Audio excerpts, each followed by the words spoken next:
Hello, it's Becky D with Becky D in the Morning, Becky D Studios, as well as the founder and owner of Davis & Davis Photography.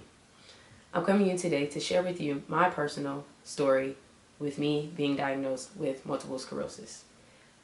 It's something that I have not done yet over my 6-year continuous journey, and I think that it's time that I shared my story and what happened and how I was diagnosed and how I live day to day. So for starters, we must start at the beginning, and that's the first time when I was diagnosed. So it was 6 years ago, so 2014. I was still in college and I was on my spring break. Unfortunately, my uncle had passed away at the same time, roughly around the time that I was first having symptoms that was known and shown. And what happened was I was always active in college and as well in high school, and just all through school I was always active. And my friends came home for spring break as well. We were having fun and going out to eat and everything. And that night when I got home, I couldn't keep anything that I had put inside my body down. And it just like constantly trips to the bathroom. I didn't get any sleep at all. So I scheduled an appointment, went to the doctor, and she asked, some questions. I love my doctor still to this day. And she was like, have you been feeling dizzy? And always growing up, dizziness to me was that woo. Never noticed that stretching could also be a sign of dizziness as well. So when she asked me about that, I was like, yeah, I definitely, like, the road in front of me is when because I'm always driving, is when I definitely noticed that there's stretching going on. So I explained that to her, and she said it really sounds like I have vertigo. Never in a million years would I thought I had vertigo, where I have to be bedridden and have to keep my head completely still in order to get my equilibrium back on balance. She gave me the medicine to help speed up the process and told me to just lie still. That kind of broke me down very hard, because if you know me, just sitting still in one position, looking at the same four walls all the time, it kind of drives me crazy. So it was very, very difficult for me to do. But when your health is on the line and you need to get better so you can do the things you love, you got to take some sacrifices. So I complied, and I didn't stay in my bed, but I tried to, minimize my moving. I was still staying with my parents at the time, and my mom came home from work, and she asked me, she was like, are you feeling okay? And, just questioning me. And I said, yeah, Mom, I'm feeling pretty fine. So then she was like, are you sure? I said, yeah, I'm sure. And so then she was like, well, your face looks kind of swollen. Maybe you're having an allergic reaction to the medicine. And I was like, oh, I haven't looked in the mirror today. So I went, and there was a mirror right behind the couch. So I kind of like stood up so I could see myself in the mirror. And I was like, I guess it does look kind of swollen. So it didn't get any better. And so my mom was just like, we'll call the doctor, schedule an appointment. We'll go back and follow up so we can see what's going on. Go to the doctor the next day, and she, is doing some tests, just kind of running through things. And she did this simple test, and still to this day it scares me. She put her finger in front of my face, and she says, follow my finger. And so, she moves it, and I do pretty good there, but I couldn't go all the way with my eye. And then she moves it back to go to the other side. And she was like, why did you stop moving your eye? And I'm like, I didn't. So I completely could not get the full range of motion of my right eye. And she just looks at my mom, and she says, unfortunately, this is not an allergic reaction to the medicine. It looks like she has Bell's palsy. So for anyone who doesn't know what Bell's palsy is, it's it's pretty much where half of your face becomes paralyzed. Unfortunately, it was my right side. So if you ever see me smile and my right side does not go all the way up, that's why. So she was, you know, kind of explaining to us what Bell's palsy was and how it can be treated. And unfortunately, I cannot take the treatment for it because it's a steroid that I am allergic to. So I asked her to give it to me straight. I said, so about how long is it going to take for my face to get back to normal? And she explained that because I'm not able to do the steroids to kind of help speed up the process, that it could be anywhere from a few weeks to years. Thankfully, mine was about 3 months. I think that's about right. Yeah, about 3 months. I had to wear a patch over my eye, which was very difficult because I did not like it. I could not drive, and so I did finally return back to school. And I had like a little rotation going, so my brother would drop me off, my dad would pick me up, or vice versa. And mom would help out whenever she could. When I did start back driving, because she felt like I could try to maneuver my way around, I, you know, took it slow, probably drove below the speed limit a lot. Always try to have somebody in the car with me. Definitely limit my nighttime driving, and I could not work. So I was completely out of work. My first time ever doing a medical leave of absence for any job I've ever worked. So it was completely new for me in that aspect. So it was just 3 months of pure chaos and not being in my normal. At the time in college, I was very active, like I said, so a lot of things had to get put on hold, and my roles had to be different in the different things that I was doing.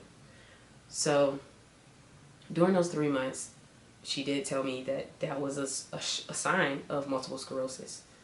So she ordered an MRI literally the same day I was diagnosed with Bell's palsy, and I did an MRI of my head, and she got that read, and then she was honest. She was like, let's get a second opinion. Very important that you always get a second opinion no matter what. The second opinion came back, and they confirmed that it was also showing signs that it could be MS, but with multiple sclerosis, you have to have more than one way to confirm. So it's MRI of your head, neck, and spine, as well as the spinal tap, blood work, and anything else your doctor personally deems necessary to say that you have multiple sclerosis. So I went and had some more MRIs done. At this point, I think I probably had like 6 MRIs done. I had a lot of blood work done. My spinal tap, which to me, I know this is going to sound completely wrong, but it was the absolute highlight of my day because I got catered to, and I had got to drink Coke because the doctor said if I had a headache to try to drink like a caffeinated drink so it could ease the pressure, and Coke was my favorite drink and still kind of is. So I was really excited that I got to drink Coke. And so I'm laid on the couch and being catered to is like the best.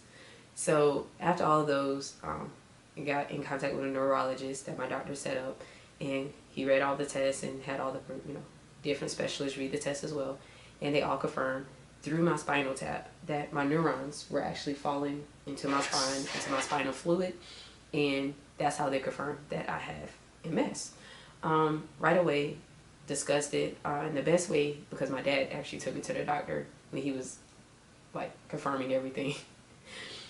And he said the best way to say about what MS is, and this is how I'm going to explain it to you all, is that let's say you're an electrician. Someone calls you because for some reason the light's not coming on. You go in, you break open the box, and you notice that some of the wiring is like eaten through. It looks a little torn, okay? And the wiring inside may be broken. So now the signal isn't getting through all the way. That's the same thing as multiple sclerosis. It's like your neurons are being eaten away, and the signals aren't always going through. Was I absolutely scared at first? Yes. I was pretty much isolated for what felt like 6 months, but it probably was shorter than that. Eating with Bell's palsy was difficult. Drinking with Bell's palsy was difficult. Just living my everyday life. Once I finally got over vertigo, I was completely happy. Became difficult. Heat really amps up a lot of the symptoms for me.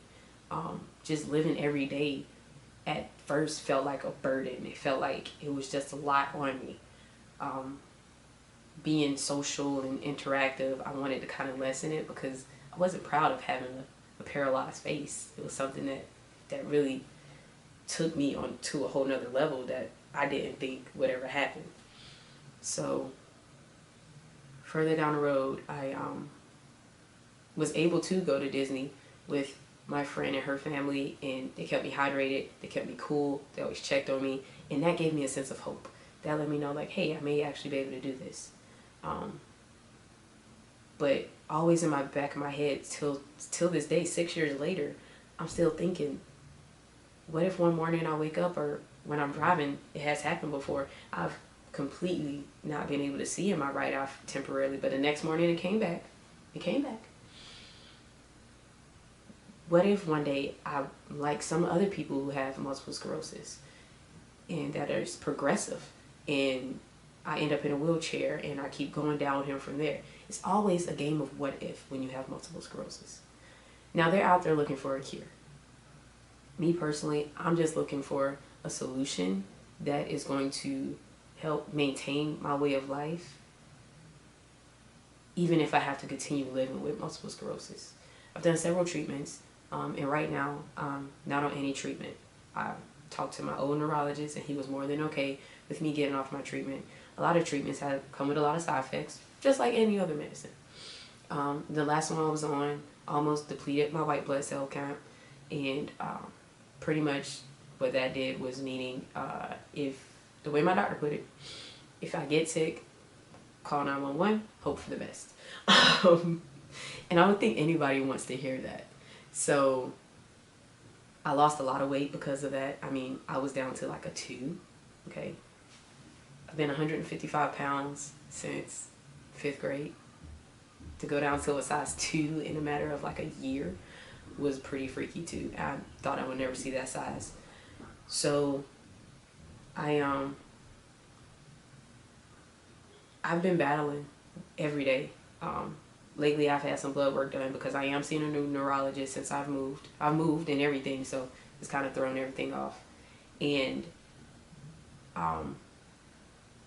he ordered some blood work, and it's seriously some good, some okay. My vitamin D level is almost depleted. Like, it is a strong vitamin D deficiency. But when you have MS, there's a lot of things that you didn't pay attention to before that you have to pay attention to now. And that's one of them. So if you are a person out there struggling with multiple sclerosis, definitely keep up to date with your doctor. Even if you're going a holistic route or just any alternative meds, just definitely keep up with your neurologist. Keep getting MRIs. I've waited 2 to 3 years now without getting one, and now I have to go back through my initial MRIs. I did have a slight panic attack doing it again because the MRI machine is about this big over my head anyway, and they put a cage and a neck restraint on me, and that kind of sent me, So if I would have kept my MRIs current, then I wouldn't have to go through this all again. But it happens. So it's an invisible disease, and I'm gonna call it a disease because that's what it is. It just puts you at a dis-ease. But if you know a family member that has it, don't say it's all in their head, because it literally is, okay? Don't say, oh, but you look fine. That's not something we want to hear. Our strength is in us pushing forward every day. That is our strength. Our weakness is that a lot of times we feel lonely. We have mood swings. There's things that won't function well all the time. I'm not going to get into detail. You can only imagine. And there's people out there who has progressive MS. I have relapsing remitting. My neurologist now is, while we're doing all the MRIs, to make sure that that is still current and that it hasn't become secondary progressive or anything like that. So my biggest thing is never downplay what somebody has just because it doesn't look like it. If I ever looked like my story, I can tell you I wouldn't be looking like this. Okay? Over my 6 years, I've been through a lot. There's times when I'm like, hey, yeah, I'll tell you on Friday that I'm coming to a concert on Saturday. But So pretty much, I say all that to say, never really downplay anybody's disability or anything like that. I don't look like where I came from. If I lived out my story, I wouldn't look this good. So it's definitely important that you just keep that in mind. Everybody has come from different places, different backgrounds, and it's just important that you respect it and that you honor it. And just like this month and like this time, make people aware of it, that it is out there and that it can happen, and that sometimes you should just be patient with people and you should just be understanding, because they're going through something that you may have never witnessed in your life. Okay, my strength is in my message, and that's all I'm trying to relate today. I'm trying to somebody who's young out there, who's on the grind, who's doing it big, who's living it up every day, who thinks they're invincible. Just be careful, okay? Because something like that happened to me can put you flat on your butt, and you're just like, why?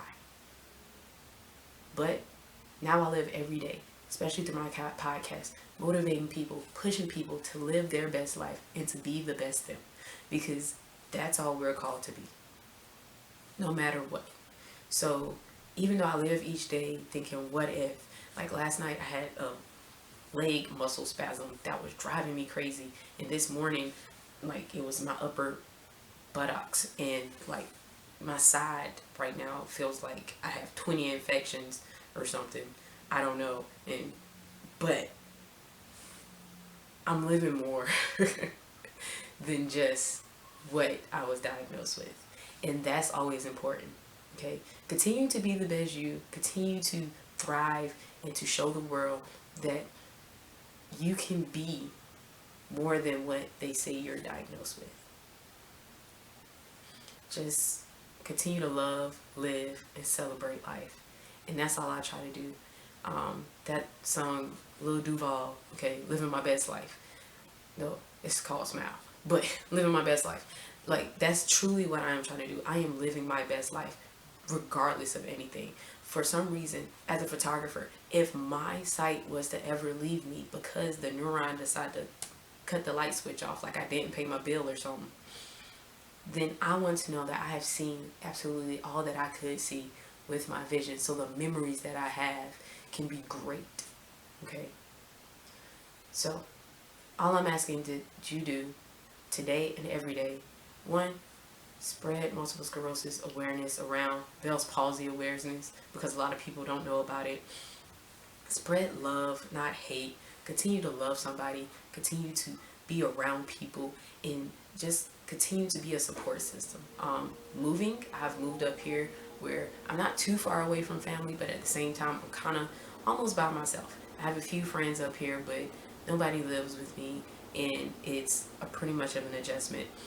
I barely watch TV, so it's just me in my place, and it's just like, ugh, some days can be rough. Some days you're like, I don't feel like I can move from this couch, but I still need to eat. DoorDash has been amazing, by the way. Thank you. But it's things like that that you have to constantly and always be aware of.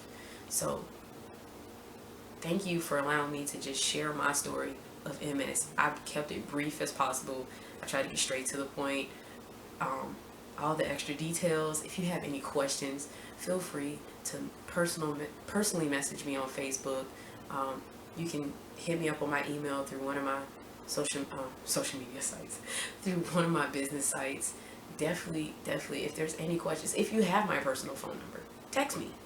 Can't guarantee I'll answer the phone if it's a phone call, but text me and we can talk. I can tell you more. If you have questions because you think you might have it, I can definitely tell you more.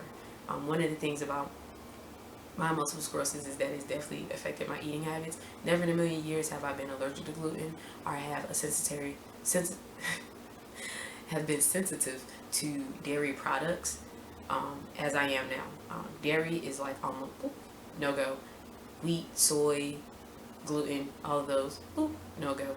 I'll tell you a really gruesome story about that. My colon was so backed up that they were very grateful that it did not implode within me, because that would have been a nastier cleanup due to I love pizza, I love bread, I love all the stuff that I can't have. I love cheese. Oh my gosh, I miss cheese. Fake cheese does not melt, okay? That's a side note. Fake cheese does not melt. Anyways, but I love those things. Being around all those foods all the time, cake, pie, oh my gosh, it's hard. But ever since I've had multiple sclerosis, I have had dietary issues, bladder problems, you name it, it comes with it. There's a whole list. I will be sharing a link below in the description section about it, okay? If this video has helped you anyway, please like, please share, please comment, please definitely spread awareness, especially for the month of March. Definitely help me paint the internet orange. I know you're trying to figure out, well, why is she wearing orange? I'm actually wearing blue because this is the same week as my mom's birthday, and she has been with me, as well as my whole family, has been with me through the thick of it. And I wanted to wear blue because that is her favorite color. And like I said, it's also her birthday this week, so I really wanted to represent her in this video. Just kind of to show her and to tell the world publicly that I love you, Mom, and that I appreciate everything that you have done for me and everything that you continuously do for me as I kind of navigate through this world, as well as through the multiple sclerosis world. Not completely by myself because I have you, but kind of by myself. I never take a second for granted, and I never take anything that you do for granted. I really appreciate it, and I truly love you. Thank you all for just listening to me. I hope I didn't take too long, and it didn't go on too long, and it didn't bore you, but it actually helped you and helped you see that there's other problems out there more than just diabetes and all this other stuff, that there's some other things that people are just driving down the road every day beside you that could have, and it's invisible because you can't see it, okay? I will follow this video up with how it affects me at work and how it affects me in my personal life and everything. This is just a big umbrella to get the conversation started. I love good conversational starters. I'm sorry, I'm gonna say this really fast.